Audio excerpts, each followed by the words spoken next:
Today we celebrate the first Sunday of Lent. And Lent began this past Wednesday with Ash Wednesday. And so as we look around our church, the colors have changed. Gone are the greens of ordinary time, and we've taken up the purples of preparation. A color that reminds us both of Christ's royalty as King, and the King who has come into the world, and the King who's making his way, ultimately, to the crown of thorns, and of penance, the same King who made his way to the cross. And it's a season that begins with two major themes. First, on Ash Wednesday, we mark ourselves, make ourselves visible to the world.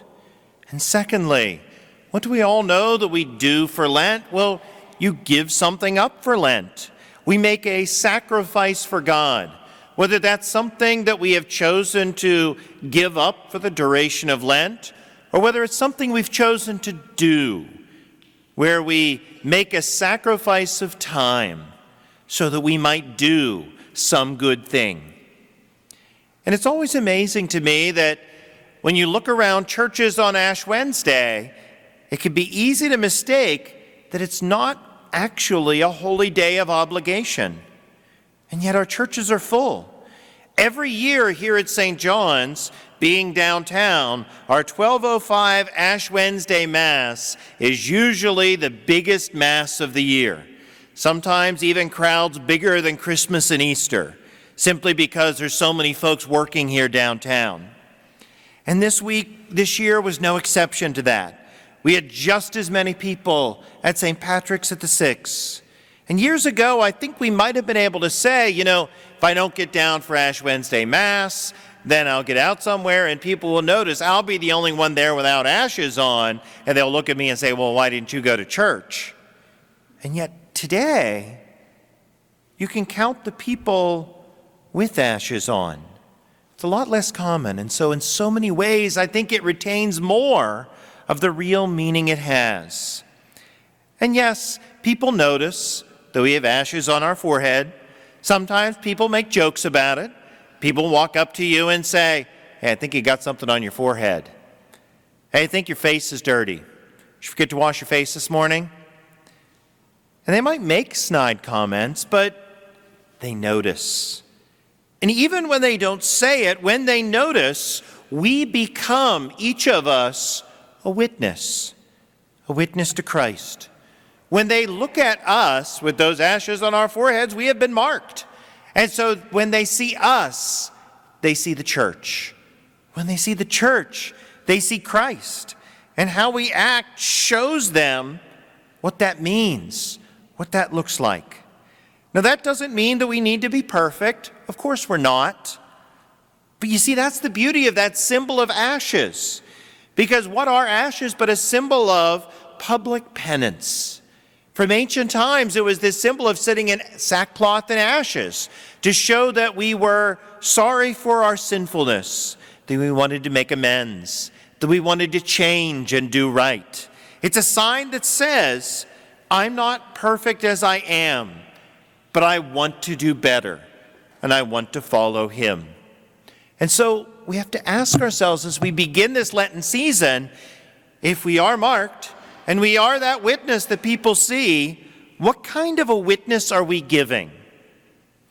Do I brag about all the things I've given up for Lent and say, hey, look at me? Do I gripe about all the things that I have to do?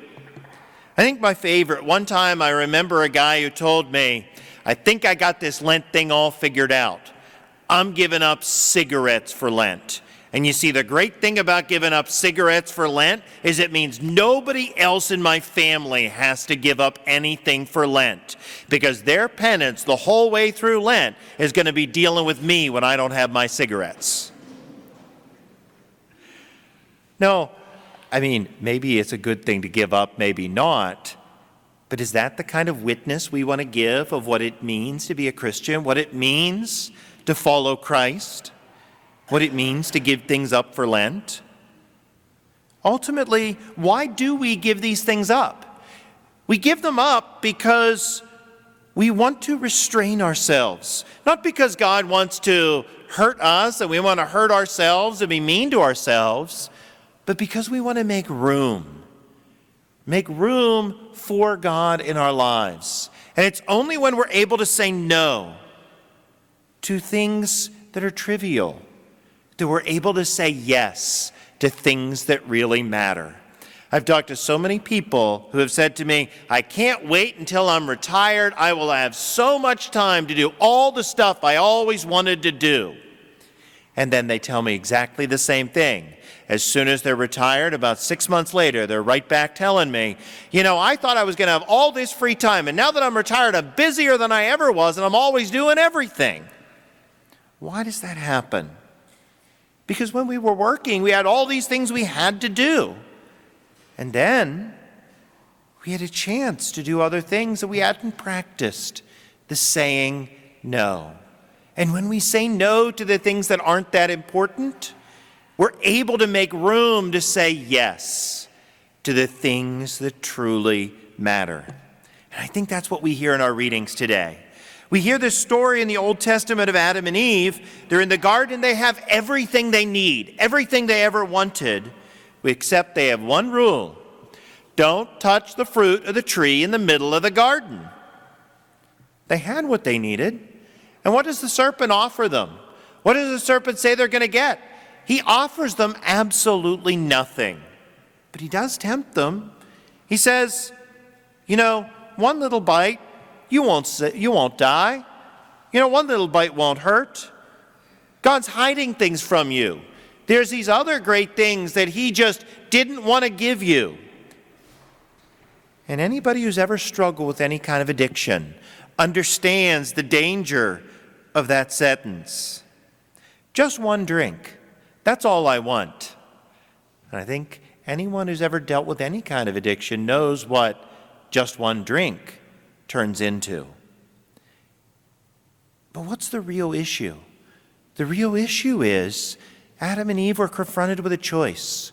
The serpent was telling them one thing, God was telling them something else, and they had to decide who they were going to believe.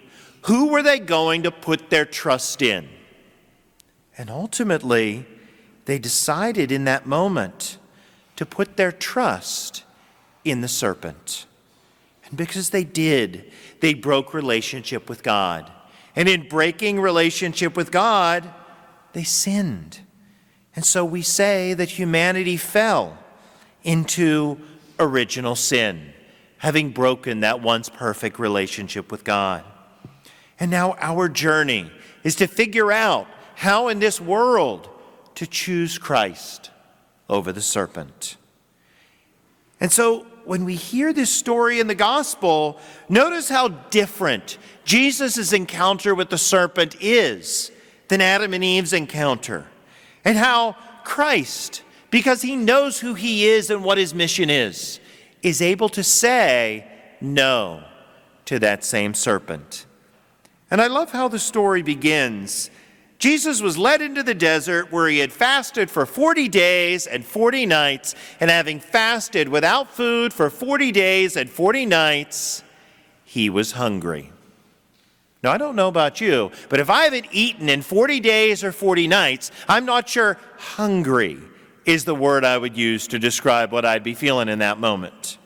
And so, maybe it was a little bit of temptation. Jesus was fully human and fully divine to say, when the devil says, you can take these stones and turn them into bread if you want to. And Jesus says, no, that's not why I'm here. One doesn't live by bread alone, but by every word that comes forth from the mouth of God. I'm not here for that. And by the way, what exactly did the devil offer him? Absolutely nothing.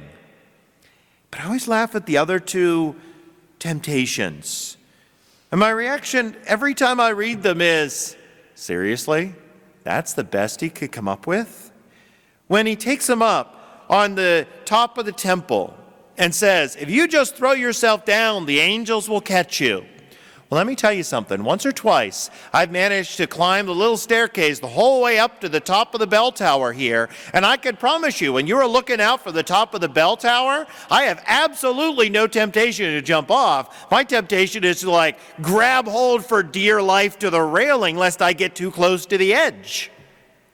Is that really a temptation? And then the devil takes Jesus up to the highest mountain and says to him, I could give you all of these things. See, all of these kingdoms. They could all be yours if you just bow down and worship me. And I always pictured Jesus looking at the devil with a dumb look going, dude, do you know who you're talking to?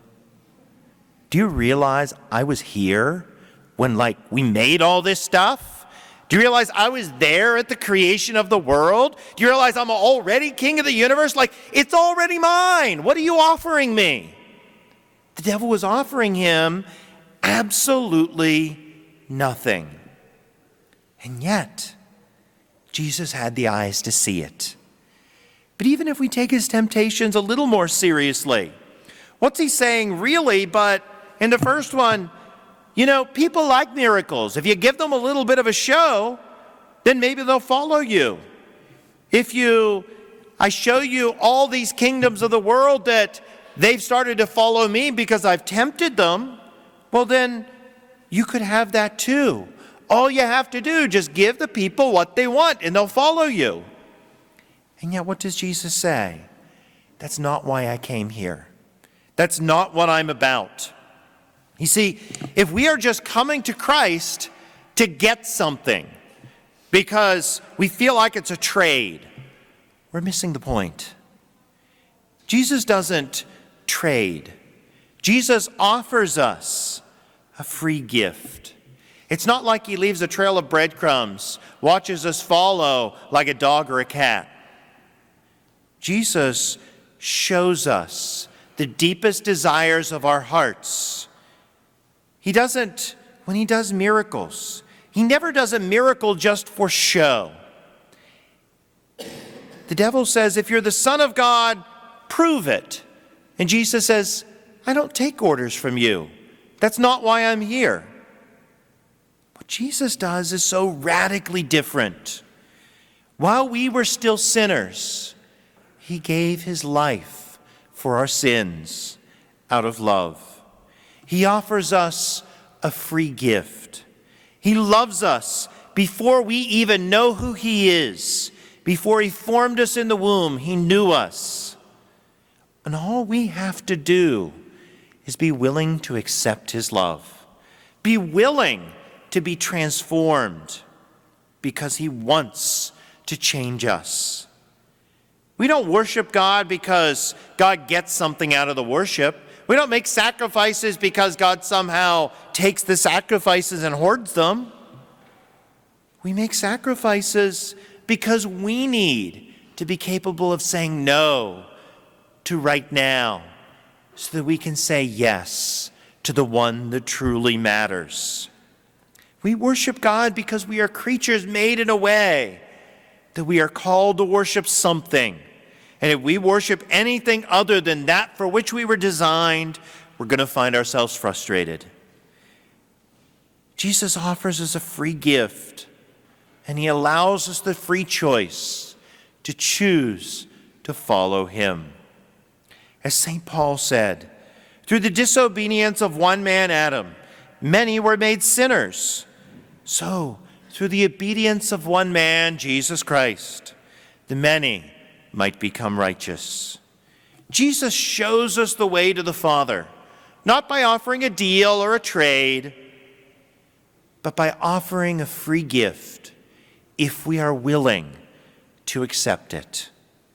And so as we continue through our Lenten observances, as we make our Lenten sacrifices this season, we do those sacrifices not because we want to hurt ourselves, but because we recognize the more we are capable of disciplining ourselves and saying no to so many other trivial things, the more we are capable of saying yes to the love of the one who truly matters, the more we can say no to those trivial things, the more we can say yes to the free gift that Jesus offers us.